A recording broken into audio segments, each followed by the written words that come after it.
February 5th, day 36, the Leviticus chapter 14, the ritual for cleansing healed lepers. Then the Lord spoke to Moses, saying, This shall be the law of the leper for the day of his cleansing. He shall be brought to the priest, and the priest shall go out of the camp, and the priest shall examine him. And indeed, if the leprosy is healed in the leper, then the priest shall command to take for him who is to be cleansed 2 living and clean birds, cedar wood, scarlet, and hyssop. And the priest shall command that one of the birds be killed in an earthen vessel over running water. As for the living bird, he shall take it, the cedar wood, and the scarlet, and the hyssop, and dip them in the living bird, and the living bird in the blood of the bird that was killed over the running water. And he shall sprinkle it 7 times on him who is to be cleansed from the leprosy, and shall pronounce him clean, and shall let the living bird loose in the open field. He who is to be cleansed shall wash his clothes, shave off all of his hair, and wash himself in water, that he may be clean. After that he shall come into the camp, and shall stay outside his tent 7 days. But on the 7th day he shall shave all of the hair off his head, and his beard, and his eyebrows. All his hair he shall shave off. He shall wash his clothes and wash his body in water, and he shall be clean. And on the 8th day he shall take 2 male lambs without blemish, 1 ewe lamb of the first year without blemish, and 3/10 of an ephah of fine flour mixed with oil as a grain offering, and 1 log of oil. Then the priest who makes him clean shall present the man who is to be made clean and those things before the Lord at the door of the tabernacle of meeting. And the priest shall take 1 male lamb and offer it as a trespass offering, and the log of oil, and wave them as a wave offering before the Lord. Then he shall kill the lamb in the place where he kills the sin offering and the burnt offering in a holy place.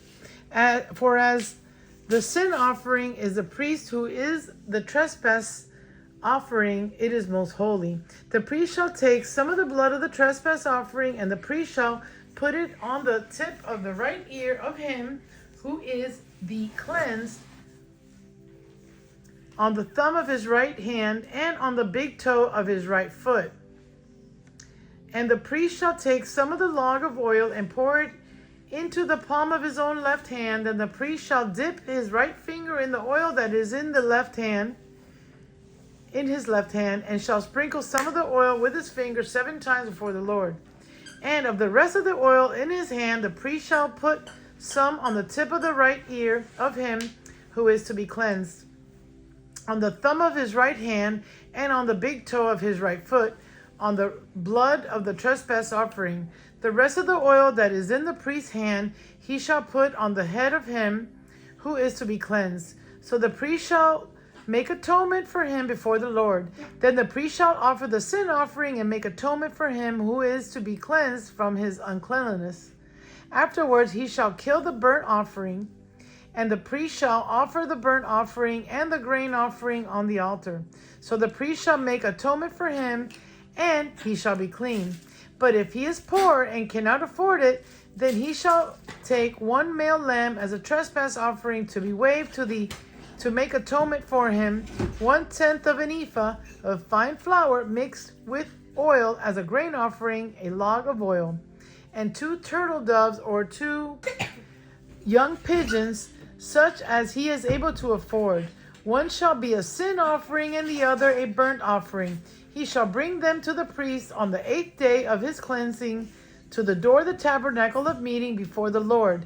And the priest shall take the lamb of the trespass offering and the log of oil, and the priest shall wave them as a wave offering before the Lord. And the priest shall take the lamb of the trespass offering and the log. Then he shall kill the lamb of the trespass offering, and the priest shall take some of the blood of the trespass offering and put it on the tip of the right ear of him who is to be cleansed, on the thumb of his right hand, and on the big toe of his right foot. And the priest shall pour some of the oil into the palm of his own left hand. Then the priest shall sprinkle with his right finger some of the oil that is in the left hand, 7 times before the Lord. And the priest shall put some of the oil that is in his hand on the tip of his right ear of him who is to be cleansed, on the thumb of the right hand, and on the big toe of his right foot, on the place of the blood of the trespass offering. The rest of the oil that is in the priest's hand he shall put on the head of him who is to be cleansed, to make atonement for him before the Lord. And he shall offer one of the turtle doves or young pigeons, such as he can afford, such as he's able to afford, the one as a sin offering and the other as a burnt offering, with the grain offering. So the priest shall make atonement for him who is to be cleansed before the Lord. This is the law for one who had a leper sore, who cannot afford the usual cleansing, the law concerning lepers' houses. And the Lord spoke to Moses and Aaron, saying, when you have come into the land of Canaan, which I give you as a possession, and I put the leper's plague in a house in the land of your possession, and he who owns the house comes and tells the priest, saying, it seems to me that there is some plague in the house. Then the priest shall command that they empty the house before the priest goes into it to examine the plague, that all that is in the house may not be made unclean.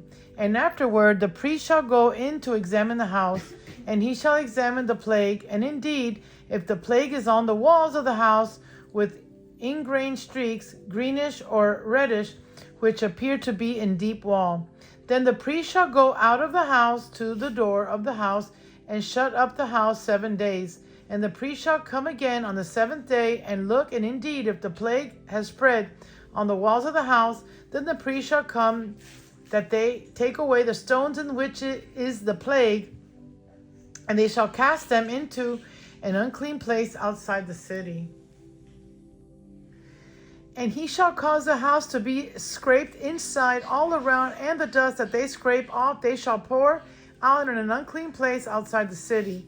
Then they shall take other stones and put them in the place of those stones, and he shall take over the mortar and plaster the house. Now, if the plague comes back and breaks out in the house after he has taken away the stones, after he has scraped the house, and after it is plastered, then the priest shall come and look, and indeed, if the plague has spread in the house, it is an active leprosy in the house, it is unclean. And he shall break down the house, its stone, its timber, and all the plaster of the house, and he shall carry them outside the city to an unclean place. Moreover, he who goes into the house at all while it is shut up shall be unclean until evening. And he who lies down in the house shall wash his clothes, and he who eats in the house shall wash his clothes. But if the priest comes in and examines it, and indeed the plague has not spread in the house after the house was plastered, then the priest shall pronounce the house clean, because the plague is healed.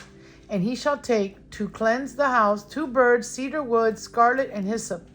Then he shall kill one of the birds in an earthen vessel over running water. And he shall take the cedar wood, the hyssop, the scarlet, and the living bird, and dip them in the blood of the slain bird and in the running water, and sprinkle the house 7 times.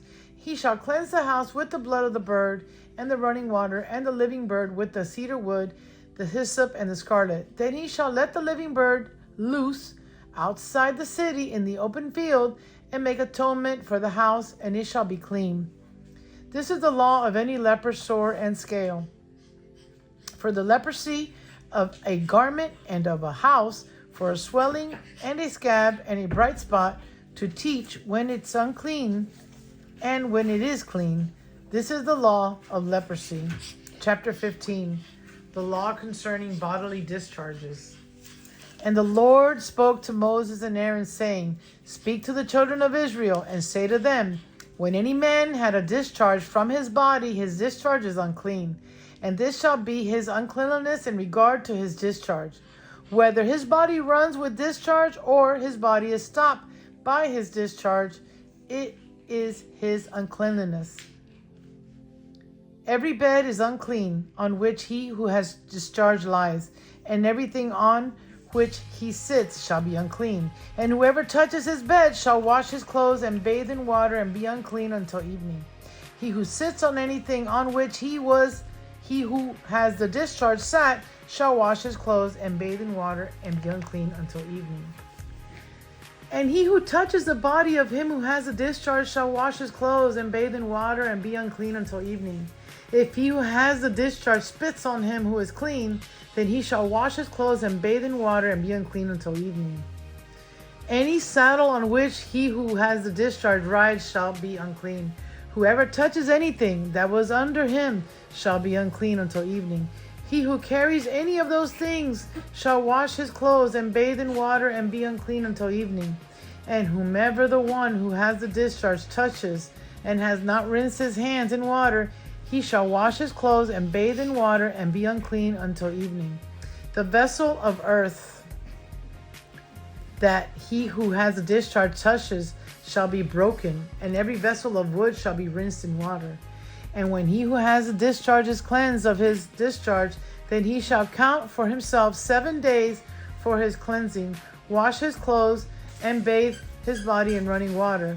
Then he shall be clean. On the 8th day he shall take for himself 2 turtle doves or 2 young pigeons, and come before the Lord to the door of the tabernacle of meeting, and give them to the priest. Then the priest shall offer them, the one as a sin offering and the other as a burnt offering. So the priest shall make atonement for him before the Lord because of his discharge.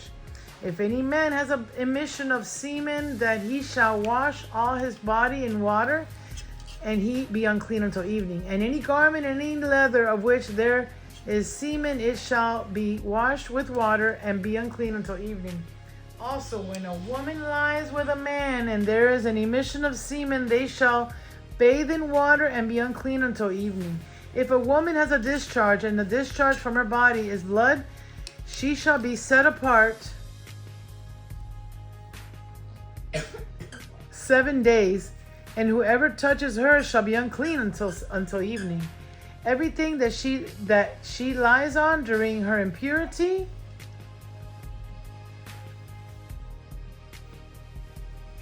shall be unclean. Also, everything that she sits on shall be unclean. Whoever touches her bed shall wash his clothes and bathe in water and be unclean until evening. And whoever touches anything that she sat on shall wash his clothes and bathe in water and be unclean until evening. If anything is on her bed or anything on which she sits, when he touches it, he shall be unclean until evening. And if any man lies with her at all, so that her impurity is on him, he shall be unclean for 7 days, and every bed on which he lies shall be unclean. If a woman has a discharge of blood for many days, other than that at the time of a customary impurity, or if it runs beyond her usual time of impurity, all the days of her unclean discharge shall be as the days of her customary impurity, she shall be unclean. Every bed on which she lies all the days of her discharge shall be to her as a bed of her impurity. And whatever she sits on shall be unclean, as the uncleanliness of her impurity. Whoever touches those things shall be unclean. He shall wash his clothes and bathe in water and be unclean until evening. But if she is cleansed of her discharge, then she shall count for herself 7 days, and after that she shall be clean. On the 8th day she shall take for herself 2 turtle doves or 2 young pigeons, and bring them to the priest at the door of the tabernacle of meeting. Then the priest shall offer the one as a sin offering and the other as a burnt offering, and the priest shall make atonement for her before the Lord for the discharge of her uncleanliness. Thus you shall separate the children of Israel from their uncleanliness, lest they die in their uncleanness when they defile my tabernacle that is among them. This is the law for one who has a discharge, and for him who emits semen and is unclean thereby, and for her who is disposed because of her customary impurity, and for one who has a discharge, either man or woman, and for him who lies with her who is unclean. Today's Psalm, Psalms 36. Man's wickedness and God's perfections. An oracle within my heart concerning the transgression of the wicked. There is no fear of God before his eyes, for he flatters himself in his own eyes. When he finds out his iniquity, and when he hates the words of his mouth are wickedness and deceit, he has ceased to be wise and to do good. He devises wickedness on his bed. He sets himself in a way that is not good. He devises wickedness on his bed. He sets himself in a way that is not good. He does not abhor evil. Your mercy, O Lord, is in the heavens. Your faithfulness reaches to the clouds. Your righteousness is like the great mountains. Your judgments are a great deep. O Lord, you preserve man and beast. How precious is your loving kindness, O God. Therefore the children of men put their trust under the shadow of your wings. They are abundantly satisfied with the fullness of your house, and you give them drink from the river of your pleasures. For with you is the fountain of life. In your light we see light. Oh, continue your loving kindness to those who know you, and your righteousness to the upright in the heart.